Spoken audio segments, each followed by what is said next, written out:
Nice to come to a small town. Oil temperature's on the green. So, alright, do the mag check. Alright, you ready for this? Ready as I'm gonna be. Okay. Kelso traffic, Mooney 962, taking off 30, departing to the west. Kelso.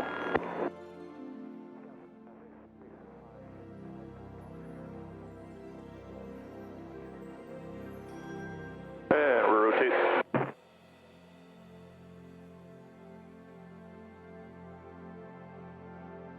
What speed did we rotate? About 70. Hops up.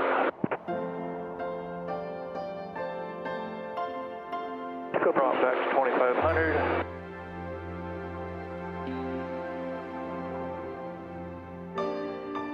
It's real touchy controls, huh? It sure is. 47 golf. Sure is. Turning downwind, 3-4. Need the trim right between us. So what's your aviation history? Well, the majority of my time is being a navigator bombardier from B-52s to B-52s. I was in B-52s, then I was in Slick 130s and Special Ops 130s. That was the most unique one. And I was in Bestic ISR, surveillance and reconnaissance. I did Special Ops reconnaissance.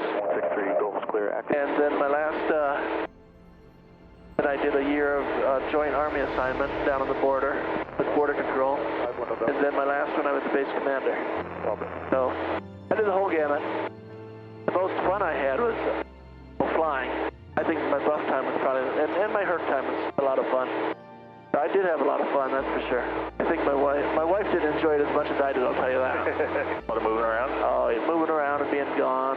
Yeah. I spent half my career in Special Ops, and that is tough on a family. It just sucks ass. You can't hardly talk to them while you're out, no, too. Couldn't talk to them. And where are you going? Well, watch the news. It was one of those things, but hey, we survived it. My last 3 years were as a base commander. How'd you end up at NASA? After I retired from the Air Force, I didn't know what I wanted to do with my life. I was only 52 when I retired, and so that was a sweet deal. Retire as a 06 full bird colonel at 52. Too young not to do anything else. And so I started talking to friends, and I had a friend who worked out at NASA. And I just networked in with him. And now I'm with the DC-8 and the 7-4, and just wonderful. Well, what's your call sign? You know, I'm one of those people that luckily didn't get a bad call sign. The last name is Beauregard, so I've just said Beau all my life. It's Beau. It could have been a lot worse, man. And we had one guy, his last name was Butler. And his call sign was Plug. We've had everything from shithead to stinky to scrape to, some of them not good at all. But, hey, that's who you are, and it's fun. Yeah. So we ended up with a hair helmet. A hair helmet? Yep. How's that? In high school, it'd go way too long without a haircut. And it would look like Control it with hairspray. Yep. Yeah. Hair helmet, I can see that. And they stick.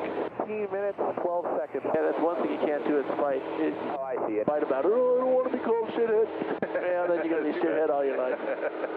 Taylor traffic, helicopter 8038 Alpha is 4 miles to the north. Now what do we have in front of us towards the right? Is this Astoria? No, Astoria's right across. Okay. Oh, yeah, there it is. Yep. Traffic. Yep.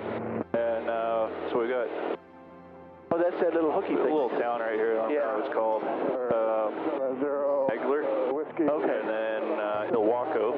Oh, yeah, And a Ilwaco. little airport there, which is kind of fun to land at. I think, That's straight ahead. Okay, yep, I got We've it. got Long Beach. Oh, okay. Traffic, helicopter. You know my Sea View. Yep. Right in between them. All right, I'll turn it back over to you. I'm enjoying myself. Backer. Only time I've had autopilot. Yeah. It's the smallest runway I've landed at. How long is it? About 2,500 feet. Oh. I think 30 feet wide. What do you need for this one? 800 takeoff. That's nice to hear. It'll land in that distance. Really? Being up in Alaska, I'm sure you saw some of those short takeoff and landing things. Man, they make those things just fly. Oh, and the bush pilot. Yeah. Yeah. I was staying with a missionary pilot. He had two 185s, I think wing commander or something. Yeah. But those 185s, if it was blowing hard enough at the Fairbanks Airport, all the runways would go the same direction. Man.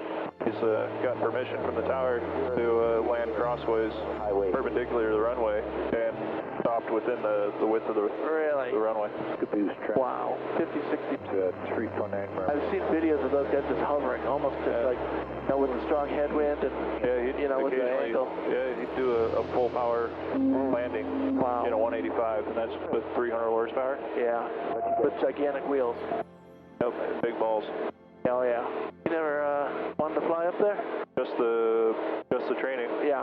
But all of it was only had one landing, one flight in Hey, traffic, helicopter 80 without ice. turning right base. So all of the 46 hours was all snow and ice, ranging from 10 to 30 below. Oh, thanks. I know some people love Alaska, but I'll stay out of that. But no heater. Oh yeah. It was terrible. I learned the hard way not to have steel-toe boots in Alaska. Helicopter 38, I thought about that one. for the compass road.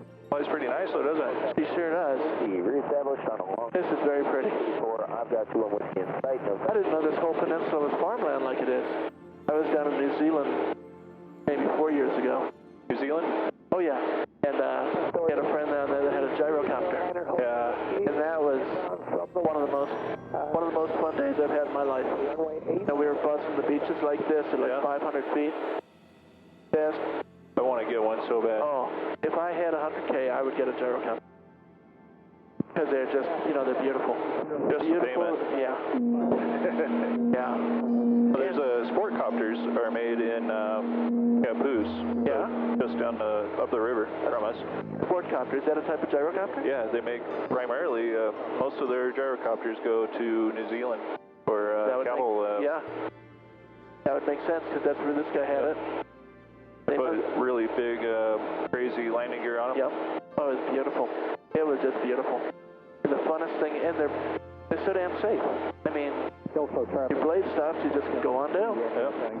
Do a zero rollout. And they are fun. They didn't go very fast. I think it was 110. Around 5K on altitude? 46. 46, 50. Yeah. When you went to Yuma, what altitude were you at? 12,000. How are the winds up there? Get a good tailwind? On the way down, yeah. Yeah. Headwind on the way back. Yeah. On the way down was pretty rough. Picked a real bad time of day to go down to. We stayed in Eureka on the way down. Oh yeah. Stayed a night there. It was rough. By the time I got on the ground, my knees were shaking. Bad wind, bad everything. Yeah, that turbulence just picks up so bad. Right over the heat of the desert. Yeah, we were in. I was in Tucson. I flew out of there for 10 years. Man, that would just beat the hell out of you. Sometimes we'd be on like surveillance missions watching the local cartels, the local shitheads. And we would spend, you know, 5-6 hours in a circle over these people. And it would just beat the hell out of us. Because we were in a twin engine. It was a Swearinger 223, Petroliner 20. Just a small little plane like you would fly from, you know, Longview to... Connecting flight type of... Yeah, exactly right. Pull this back to 125, 100, 50. I'll lean it out just a touch more. Very good. I love foreplay. Moving map displays, man. What is that area up there? Up here, we got Westport on the end of this next bit here. And that's where this was the gear failure. The incident. The incident across the river there, the inlet is Ocean View. Yeah, I've heard of that before. We stopped there. It was for lunch one day, and it was super windy. Yeah. And coming in, I think it was 15 to 17 knot crosswind. Coming down, things are going just fine, and all of a sudden, you know, just as we're coming over the fence, getting thrashed around, touchdown. Everything's fine. Roll out about 15 feet. Yeah. Gust of wind comes across, picks us back up, and turns us sideways, sets us down. Man. And my wife was totally fine. Yeah. Really? Didn't even know anything was out of the ordinary. 4350. You didn't even know it? She didn't. It didn't bother her at all. I was pulling the seat out of my. Yeah, no doubt you were. We're inbound. And you didn't tell her either. It's nice with this propeller. We've got 1.5 inches more ground clearance than the old Hartzell aluminum. That's nice. And that aluminum prop, it was $5,500 to have it overhauled. You know, after that incident. After the incident. Yeah, which was crazy that they were able to straighten that blade. Amazing. And still keep the sign curve. it off. Yeah. And so it was basically a brand new prop, and went up to Oroville on the Canadian border. And it took a rock and had to be again dished out with a file. Thanks. A lot of rocks there at that field. Man. Places where it freezes. You know. Yeah. But now that one in Walla Walla was horrible. 10 times worse. Thanks. I've never seen so much gravel. Yeah, that's not where you want to be putting down your baby. So what'd you think of that? Absolutely a beautiful airplane. Wonderful experience. The ride was smooth with the prop, no vibration whatsoever. The handled the crosswinds very good. Very nice, smooth ride. Plenty of room. I'm 6'2". I was not uncomfortable at all. That expert airmanship too.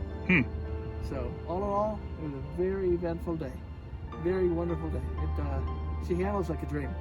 Just a beautiful airplane. Has a tendency to want to climb. Keep that in mind, and she just handles like a dream. Kind of fun to be in.